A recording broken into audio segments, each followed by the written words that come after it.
Ladies and gentlemen, welcome back to another episode of Anime Ramble. Today I got for you Kaiju number 8, chapter 49. What is going on? Well, first and foremost, the briefcase. Okay? The briefcase. Indestructible, impenetrable, impermeable. My God, what do you want me to say about it? Okay? Like, him taking the weapons out of the briefcase probably put it more at risk of being taken by Kaiju number 9 than him leaving it in the briefcase, because I mean, what could you do to get around it? It takes a full-on Kaiju blast with no problem. Oh, that small ass dent. What page are we on? 6. Bro, this briefcase just split an atom. That's what it looks like.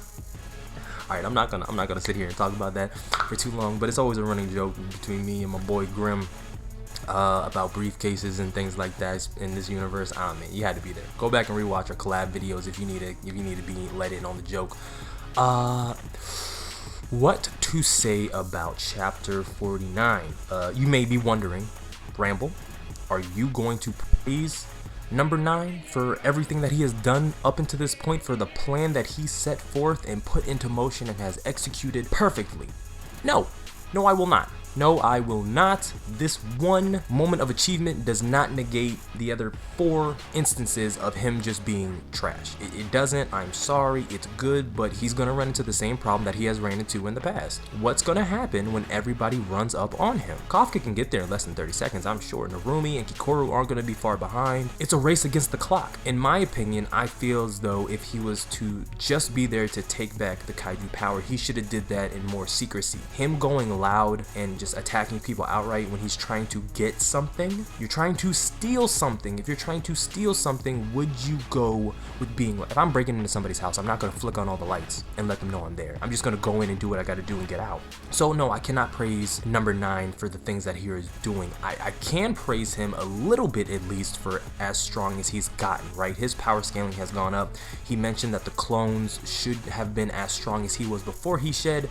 That's not saying much, because Kafka has already dealt with you before you shed 2 times prior. The only thing I really can praise you for is your power level now, because when you went after the Director General ISAO SHINOMIYA, you actually went for the damn thing, okay? Your eyes, they don't look the same. I can clearly see an evolution and a scale up in your ability.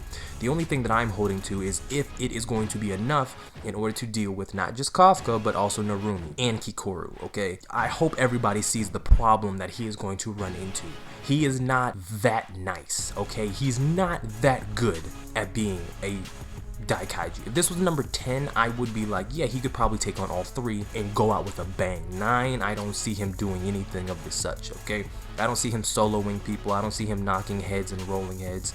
Kafka has also performed an evolution of his own, so he is not the same, okay? He has shed his skin, you know, in a metaphorical sense.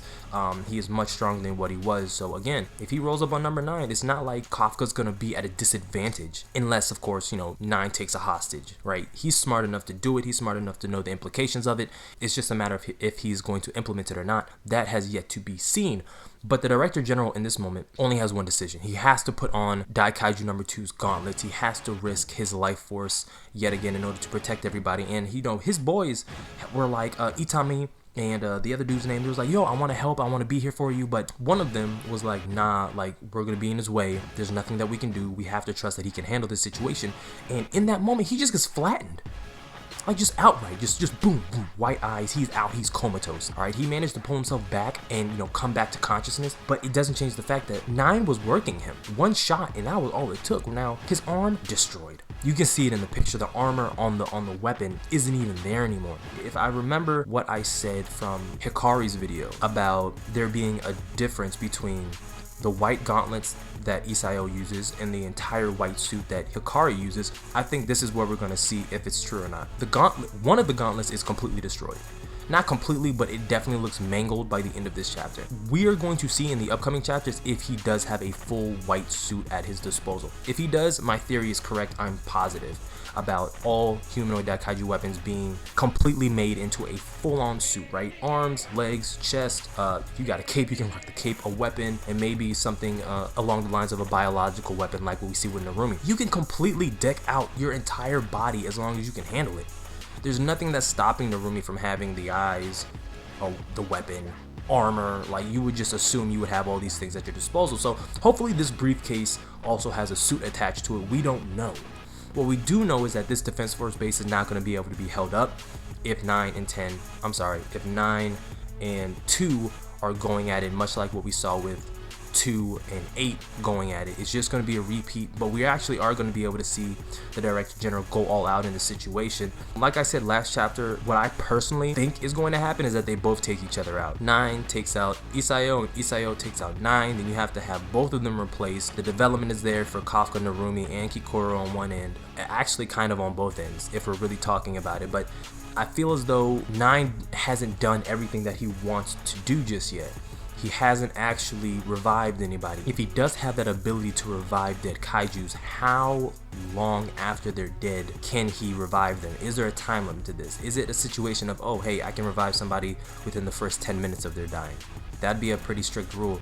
Or, oh, I can revive somebody within the first 24 hours. Or hell, fucking 10 years, 5 years, who knows how long it's been since this situation. Actually, we do know it occurred in 1972, so it's been 30 years. If it's in present day 2021, we're talking 50 years, 49 actually. We don't know the limitation to his powers. I've also brought up last chapter, do they have cloaking abilities, or does he have somebody on the inside that is letting him into these facilities? There is a theory that has been floating around in the kaiju world that Reno is actually working for the kaiju. He has been a part of their plan from the very beginning. He is their inside man. He is who is giving them all of this information, letting them in the back doors, so to speak. This goes back to chapter 1 when Kaiju number 8 was looking at Kafka in the hospital and was like, found you. There's been thoughts that Kaiju number 8 is defective and needs reprogramming. Well, what if Kaiju number 8 approached Kafka and said, found you, but he was actually referring to Reno, who was in the bed right next to Kafka? If number 8 is broken or defective, he wouldn't have been able to distinguish between Reno and Kafka. If Kaiju number 8 did get to Reno, we would probably be seeing an entirely different story. Keep this in mind, this is an undeveloped theory, I am just speculating, but Kafka never had an issue with a kaiju until the day after Reno showed up and joined the disposal unit. Just keep that in mind. None of this occurred until that shit happened. So humanoid kaijus weren't popping up until Reno popped up. Kafka never got attacked until Reno started popping up. Kafka never accidentally swallowed a kaiju until Reno started popping up. And makes matters worse is that Reno was right beside Kafka while all of this was happening. He was the least surprised. No, he wasn't. He was fucking terrified, but it could have been an act. But back to the chapter, okay, because I don't want to deviate too much. I just had to throw that in there because it was extremely relevant to this chapter. How is it that 9 gets where he gets to? These are not just local libraries. These are defense bases with satellites and detection equipment and surveillance equipment and tracking equipment. There's no way he walked onto the base, past the gates, into the front door, up the stairs, around the corner, down the hall, got behind the Director General, breathed on his neck, and nobody saw anything.